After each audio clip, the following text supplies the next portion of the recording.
Nah,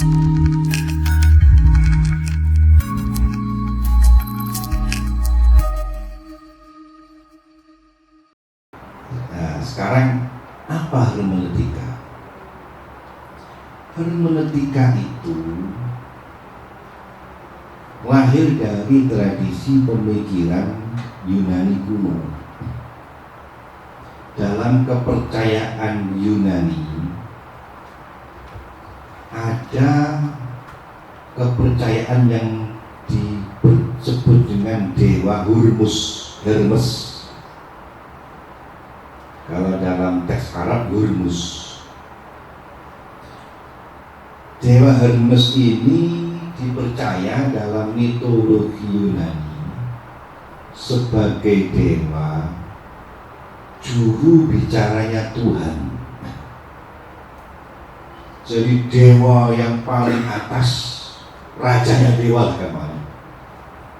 Itu ketika berkomunikasi dengan manusia itu melalui juru bicara namanya Dewa Hermes. Maka tentu bahasa Tuhan itu bahasa langit diturunkan ke bumi. Maka di sini Hermes itu akan menyesuaikan dengan kondisi makhluk bumi. Karena alam langit tidak sama dengan alam bumi.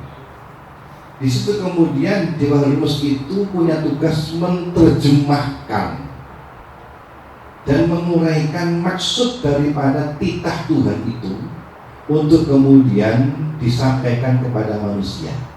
Itu tugasnya Dewa Hermes. Nah, hermeneutika itu dulu berkembang, metodologi hermeneutika itu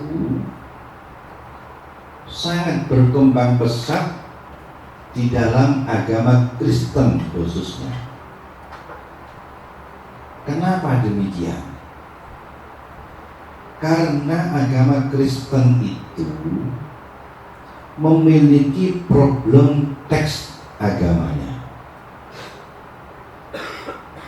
Agama Kristen itu adalah agama yang mempercayai Nabi Isa sebagai Nabi terakhirnya, tidak mengakui Nabi Muhammad SAW.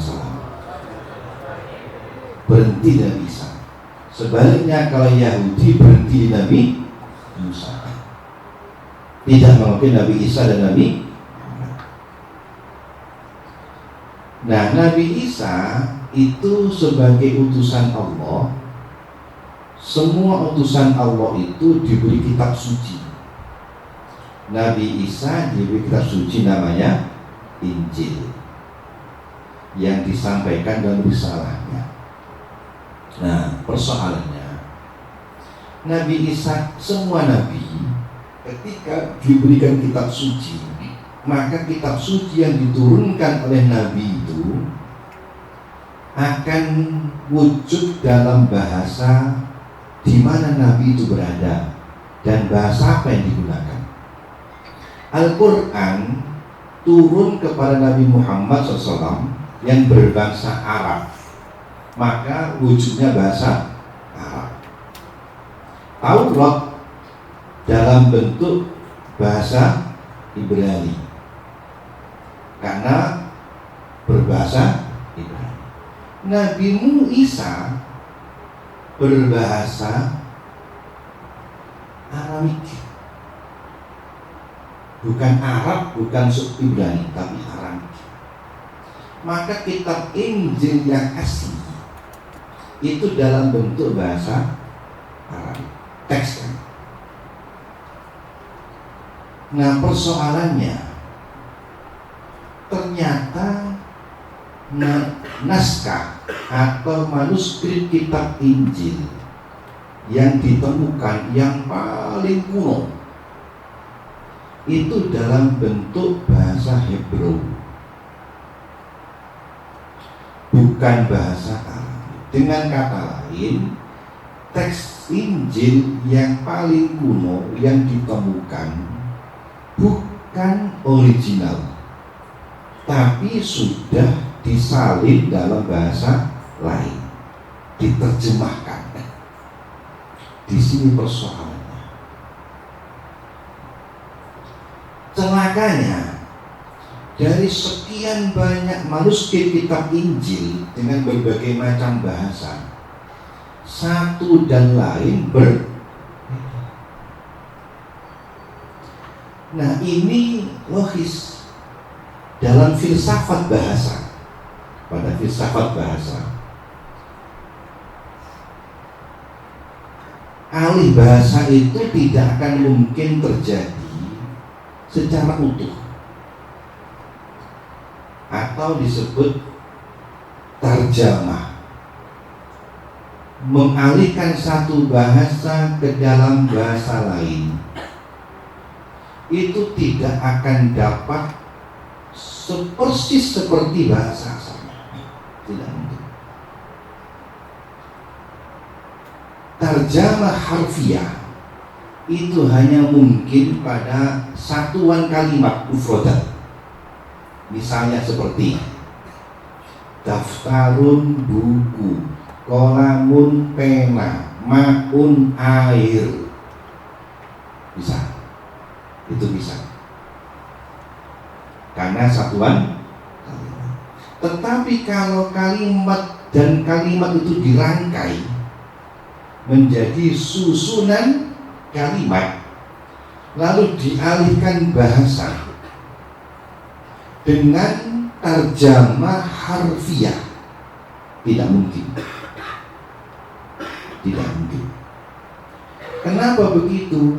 Karena sudah menjadi kelaziman setiap bahasa, ketika ada satu kalimat dirangkai dengan kalimat lain, itu akan terdapat makna yang terkandung di dalamnya. Sedikit saya geser. Oleh karena itu, dalam kajian para ulama tafsir, tarjamatul Quran itu tidak boleh, haram. Kenapa? Merusak i'jaznya, ya kan?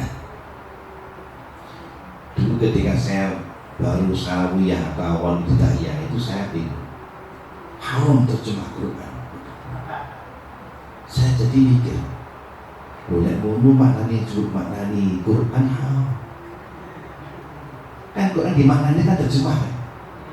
Berapa banyak Quran diterjemahkan?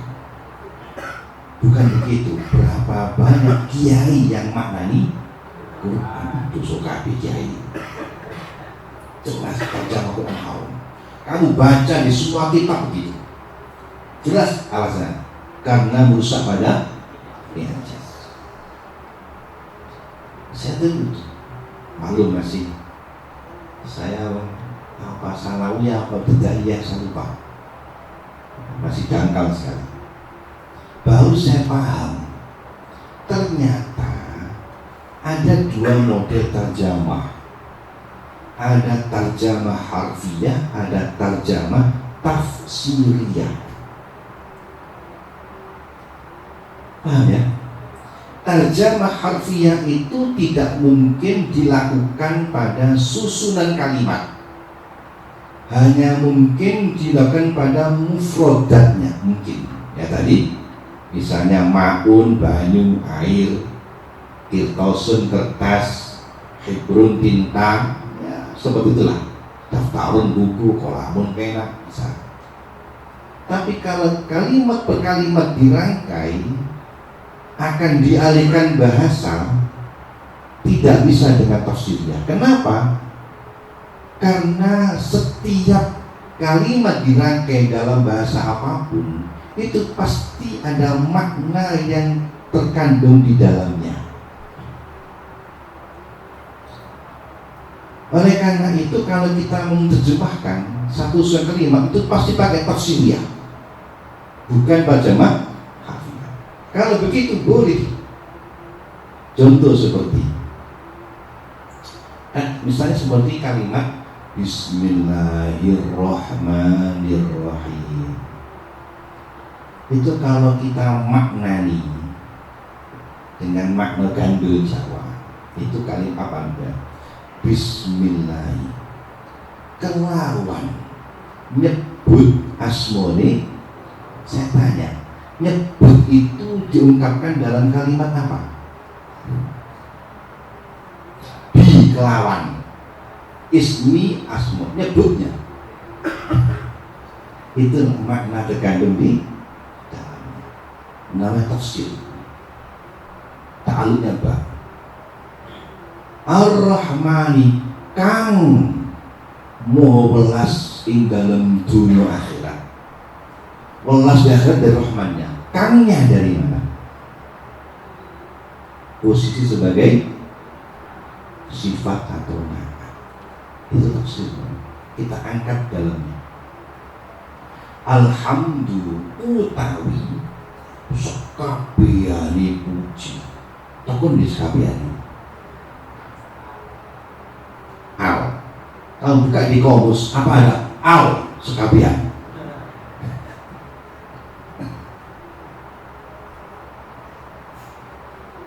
Itu namanya semua bahasa Inggris diadakan ke Indonesia pas tafsirnya. Setiap bahasa, makanya setiap bahasa itu punya apa? Seni dan sastra. Sastra itulah yang kemudian diolah. Setiap bahasa punya ada sastranya. Makanya terjemah yang ada semua itu terjemah tafsiriyah. Kalau tafsiriyah boleh. Makanya Quran itu akan bermakna macam-macam tergantung sejauh mana orang itu menggali makna terkandung dalamnya. Ahli fikih dalam kasus fikih, ahli filsafat. Karena begitu luas makna dari dalamnya. Dengan kata lain, susunan kalimat ketika diterjemahkan pada bahasa lain, alih bahasa, di situ pasti ada campur tangan mutarjimnya. Akan tergantung sejauh mana mutarjim itu mengangkat makna yang terkandung di dalamnya dan sesuai dengan persepsinya masing-masing. Saya buktikan sekarang. Misal hadirin ini semuanya, saya kasih tugas. Saya kasih tugas Fathul Qorib 1 lembar. Saya kasih, ini kamu semua saya kasih sama. Terjemahkan. Kamu terjemahkan. Selesai kita kumpulkan, apakah semua itu menghasilkan terjemah yang sama? Tidak. Karena masing-masing akan menerjemahkan, mengolah sesuai dengan bagaimana pemikirannya itu ketika menggali makna dari susunan kalimat itu. Yono si bener yang salah. Dengan begitu tidak akan mungkin mutarjim satu dan mutarjim yang kedua menghasilkan susunan kalimat yang sama. Tidak mungkin. Di sini persoalannya. Nah, ketika Injil itu kemudian yang adalah Injil terjemahan, maka sudah pasti akan terjadi banyak macam versi Injil. Ada Injil versi Matius, ada Injil versi Markus, ada Injil versi Yohanes, Tikus, yang kus-kus itu dah. Nah, celakanya satu terjemah Injil dan lain itu tidak sama. Dan prinsip perbedaannya. Injil yang satu mengatakan Tuhan satu. Injil satu memposisikan Maryam sebagai ibu Tuhan. Injil satu mengatakan Isa sebagai anak Tuhan. Pertanyaannya, ono piro pengerannya? Maka umat Kristen mengalami masalah konseptual di sini. Ini cikal bakal lahir Trinitas. Maka terjadilah perpecahan di umat Kristen khilaf tentang ono piro pangeran.